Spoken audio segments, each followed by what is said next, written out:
Event is coming to Comerica Park this weekend. That's right. America's Night of Hope featuring Pastor Joel Osteen. Thousands of people will attend this event on Saturday night at Comerica Park.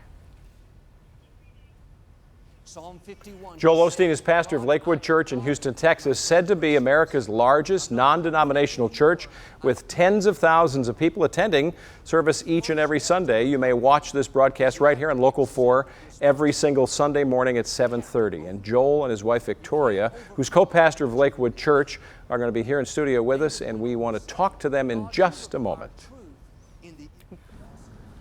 But earlier, Tati and I met with Pastor Osteen at Comerica Park to talk about this visit to Detroit, as well as the charitable work that they've organized while they're here to help the community.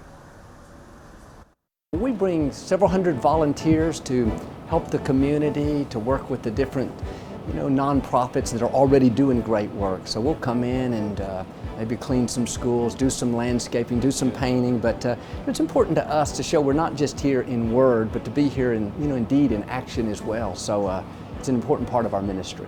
Now this is going to be the largest venue that you've ever been at in Detroit. How do you feel about that? I feel blessed to be here. We've always had such great support in Detroit and so many friends, and just being at this beautiful ballpark and having so many people coming out, I feel blessed to be able to do this. So you inspire so many people. What inspires you? To hear the stories and to see people doing great work that you don't really hear about. They're not on TV like me, but they're feeding the homeless or they're taking care of elderly. I get inspired, and I get to hear those stories almost every day or anytime I'm out in public. I see people doing great work, not getting a lot of credit, people overcoming odds. Joel and Victoria Osteen are here with us in studio, and we are delighted to have you here. Yeah, good to see you. Well, we're great to be with you guys. Yeah, we got a chance to hang out, which was wonderful, at Comerica Park. How is this effort of giving back to the community coming along? Because that's a precursor to your big night. Yeah, it's really important to us. We call it Generation Hope, and it's going on all day today and tomorrow, and it's coming along great. We're headed out to Detroit and to meet some of the other people. Victoria's going over to Habitat to Humanity and things. So yeah, it's important because we're blessed to be a blessing to others. And also getting other people involved. We've got hundreds of volunteers who are just so excited to be doing it, and I just think that brings out the best, especially when we're doing it together. Yeah. So what are you most looking forward to during your stay in Detroit? Well, looking forward to obviously the Night of Hope, but getting to visit with the different people, meet so many great people here in Detroit. We love the spirit in the city, the spirit of perseverance and just talking to people how it's coming back. And that's biblical. Yeah, I think it is. Right. It really is. And so it's fun being here with you guys. So when you look at Comerica Park, maybe the largest venue, right, this year, or is it the largest outdoor for this venue? year it is, yeah, because we usually do basketball arenas. Okay, so you're also on an international border. So, I'm assuming that you're going to be drawing from north, south, east, and west, which is pretty interesting. They come from all over. Yeah. We feel so blessed, and the stadium's beautiful, and Saturday night, I just believe it's going to be filled with a lot of people that are filled with faith and hope, and we'll do our best to inspire them and just let them know that there are good days up ahead. Yeah, and I just want to say that I was at America's Night of Hope at Yankee Stadium with a bunch of my friends, and even though it's a huge venue, there's still a feeling of intimacy while you're there, right? Yeah, it's amazing how that happens, because when we talk like we're talking to individuals, not like to a big group. But yeah,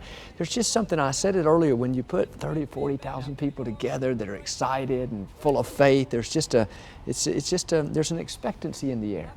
I think it's interesting. The name implies that we all need hope, right? And so this notion, I think that some of us, and I'll just say me, I won't bring anybody else into this, that sometimes we think that the people that need hope the most are downtrodden. That's an easy thing to think. But I meet a lot of people in all kinds of walks of life, and they're looking for hope. They really are, Chuck.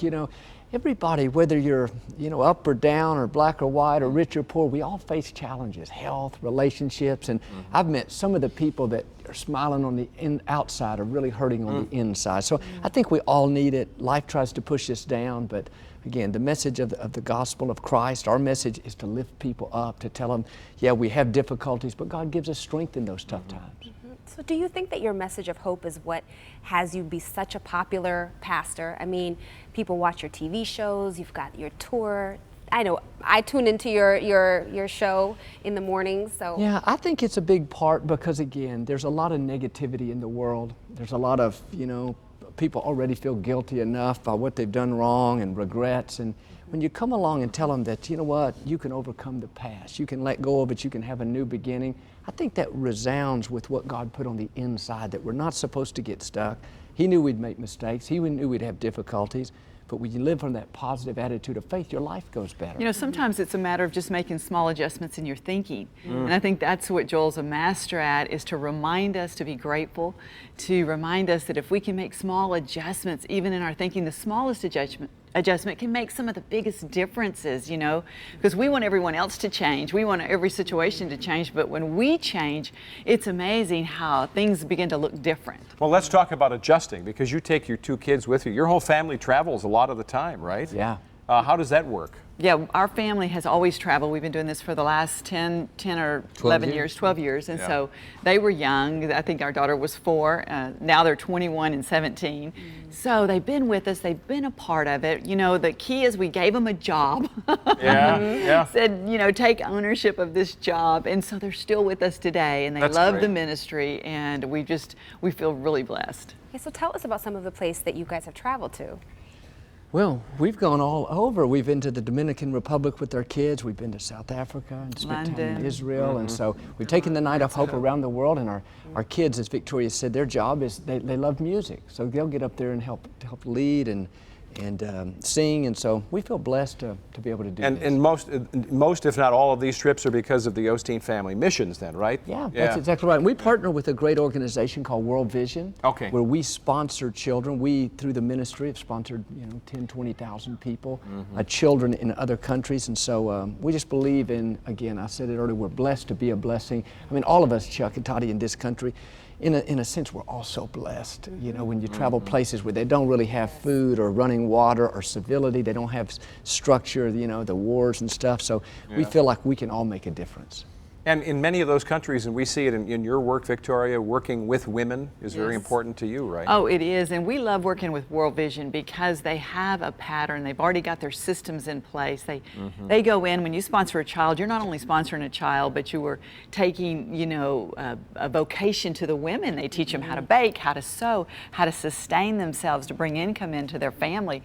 It's beautiful. So we do that. And then, of course, like today, I'll be reading to children, and we're just go in and do what we can do, and just those small touches, and that's what people need to understand. Today, they can make a difference in their world.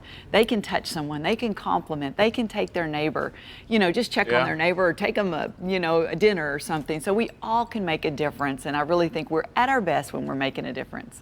Well, we're glad you're coming to Detroit. Absolutely. Actually, you've been here a couple of times now, and so it's a pleasure to have you in the studio. It's good to see you. Thank you. We're blessed to be with you guys. We love being on your station too on Sunday mornings. Yeah, thank you. Thank you. So for more information on America's Night of Hope at Comerica Park Saturday night, go to the website joelosteen.com. It will be a full house Saturday, but there are still a few tickets available. Yeah, and we have them right here on the table. So, well, we have just a few. 5 lucky viewers are going to have a chance to attend for free. Joel and Victoria Osteen have brought us these tickets to give away, so we thank you for that. We've got 5 pairs of tickets, 5 pairs for your chance to win. We want you to go to our Live in the D Facebook page, and we've got those contest rules posted for you at clickondetroit.com. Have a great weekend. Be blessed. Thank you. Thank you. Thank you for being with us. Yeah, pleasure. And next on